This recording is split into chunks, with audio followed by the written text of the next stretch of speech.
Hey guys, today we're going to be talking about the herb Mandrake. Now, this is an herb that is considered to be an aphrodisiac and it's used for fertility.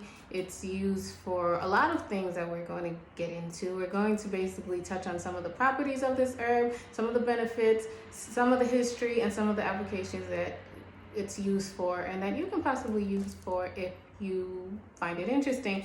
The mandrake is also called the May apple, and you may have heard of this herb if you're a Harry Potter enthusiast. There was that scene where they were in the potting class and there was that plant that they dug up or that they unpotted, and then it was shaped like a little man and it was screaming and they had to cover their ears.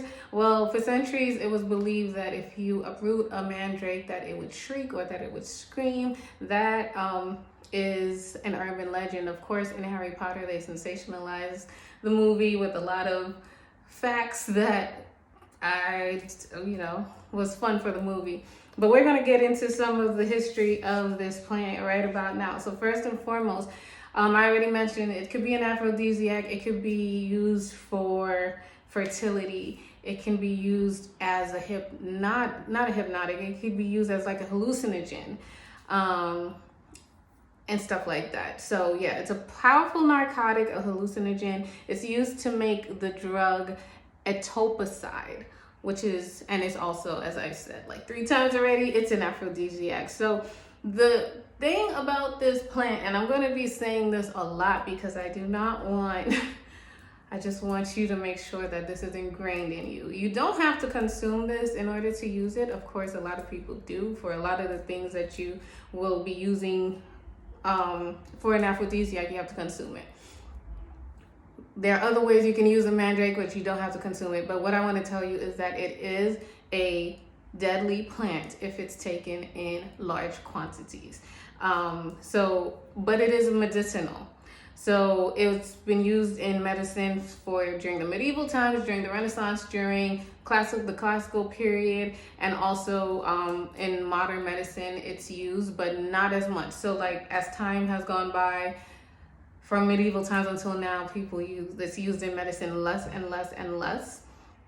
It is used to Native Americans used to use it as they used to use the extract of the plant to anoint like skin. They would use it as like an ointment for the skin, for skin diseases as well as for warts, and that is still used in medicine today. And also, according to Google, they're testing to see if they can use it as a cure for cancer today, but that's as of right now they're not doing it, but they're testing to see if it can work.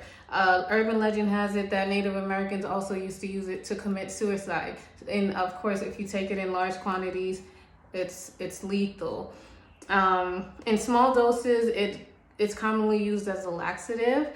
In large doses it could cause nausea, it could cause vomiting, and again it can be fatal. I cannot say that enough, because you're supposed to, if you use it like I literally ordered a package, and usually when I order herbs I would get like a huge bag, and this is the quantity that they gave me for the same price, because you're supposed to take like a few little pieces of it and then dilute it, and it's a whole process. But and again, you don't have to use it, you don't have to ingest it. You could use it however you like to use your herbs or whatever the case might be. So also the Greeks would use it as an aphrodisiac. So this is where it comes in as being an aphrodisiac. Greeks would use it as an aphrodisiac by steeping it in wine or in vinegar.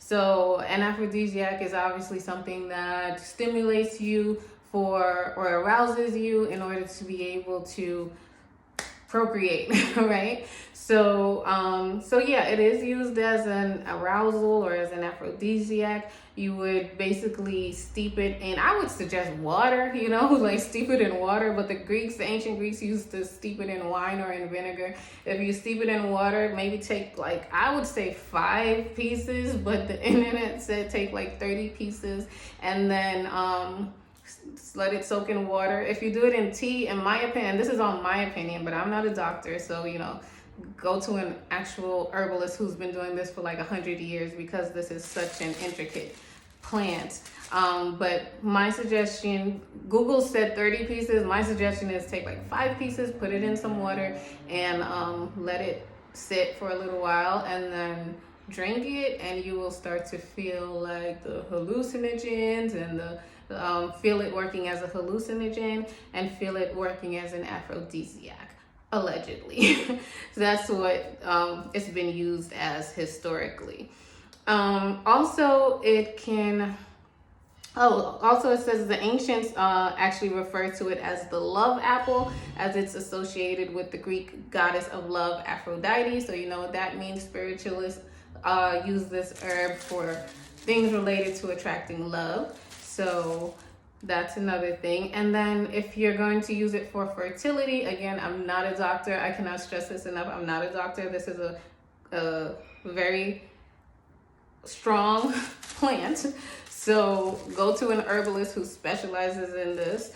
But if you're going to use it for fertility, same thing. Take, I would say 5 or 6 or 7, but the internet said take like 30 pieces of the root, steep it in some water, let it sit for a little while, and drink it, and it stimulates fertility. As you remember, even in the Harry Potter movie depiction of it, it's shaped like a human. So as it's gone down in history that as it's shaped like a human, that it stimulates fertility. And I want to get into basically this Bible story about the Bible character Rachel, because this herb is mentioned in the Bible in Genesis chapter 30, when Rachel was infertile. Is that the word? When she couldn't have a baby and she really wanted to have a baby, she took this herb, and it's the whole story. You can get into it if you want. She took this herb and she basically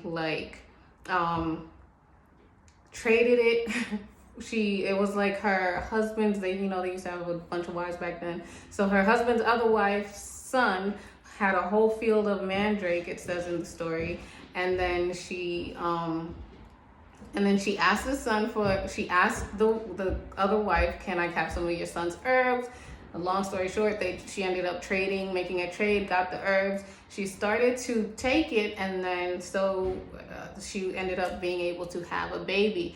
Now, the crazy part about this story is that, true to what I've been saying, and true to what, if you research the mandrake yourself, you will find, it is a deadly herb if taken in a lot of quantities. So like later on in the Bible, it literally says that she had another son, and then she died during childbirth. Now, I don't know if she died because she was still taking the mandrakes, but it is very coincidental, because mandrakes are they can be fatal if taken in large quantities. Also, if taken in large quantities, it can cause nausea, it can cause vomiting. So I did want to just show you a little bit of what it looked like. This is what it looks like. So you would take like a few pieces of these herbs and steep it in some water. And also you could just use it for any type of rituals or anything that you do, maybe to anoint your candles or anything like that. I'm gonna read what it says. It says put some on the mantle to bring prosperity, fertility, protection, and happiness to the home. Wear in an amulet for protection. Do not ingest if pregnant. That was a great disclaimer. And then keep some in a jar of coins or bills to draw money to your life. Element air, planet the sun. So that's what I have for you. I hope that you guys enjoyed this little video on the herb mandrake, and I'm gonna see you in the next video. Thank you so much for being here.